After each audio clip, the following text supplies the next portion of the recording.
សម្ដេចធិបតីហ៊ុនម៉ាណែតពិភាក្សាតាមទូរស័ព្ទជាមួយរដ្ឋមន្ត្រីការបរទេសអាមេរិកជំរុញឲ្យមានបទឈប់បាញ់ឲ្យបានឆាប់រហ័សសម្ដេចធិបតីហ៊ុនម៉ាណែតនាយករដ្ឋមន្ត្រីនៃកម្ពុជាបានជួបពិភាក្សាតាមទូរស័ព្ទជាមួយលោក Marco Rubio រដ្ឋមន្ត្រីការបរទេសសហរដ្ឋអាមេរិកនាយកថ្ងៃទី25 ខែធ្នូឆ្នាំ2025ដើម្បីពិភាក្សាអំពីការវិវត្តសហភាពការតាមបណ្ដោយព្រំដែនកម្ពុជាថៃក្នុងគោលបំណងជំរុញឲ្យមានបទឈប់បាញ់ឲ្យបានឆាប់រហ័សនិងការអនុវត្តកិច្ចព្រមព្រៀងសន្តិភាពដើម្បីស្វែងរកសន្តិភាពយូរអង្វែងសម្រាប់កម្ពុជានិងថៃលោករដ្ឋមន្ត្រីរ៉ូប៊ីអូបានគូបញ្ជាក់ចំហយ៉ាងច្បាស់លាស់ថាសហរដ្ឋអាមេរិកចង់ឃើញសន្តិភាពស្ថិតស្ថេររវាងកម្ពុជានិងថៃនិងខិតខំជំរុញឲ្យបានមានបទឈប់បាញ់ឲ្យបានឆាប់តាមដែលអាចធ្វើទៅបានសម្ដេចបវរធិបតីបានបញ្ជាក់ជាថ្មីអំពីការប្រកាន់ខ្ជាប់យ៉ាងម៉ឺងម៉ាត់របស់កម្ពុជាក្នុងការបន្តអនុវត្តតាមស្មារតីសេចក្តីថ្លែងការណ៍រួមទីក្រុងកូឡាឡាំពួរ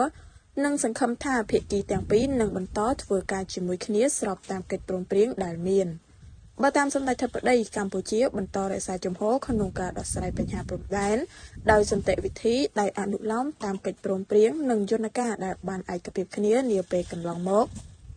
រួមទាំងសេចក្តីថ្លែងការណ៍រួមទីក្រុងកូឡាឡាំពួរដើម្បីដោះស្រាយបញ្ហាព្រំដែនកម្ពុជាថៃនិងកសាងសន្តិភាពយូរអង្វែងរវាងប្រទេសទាំងពីរ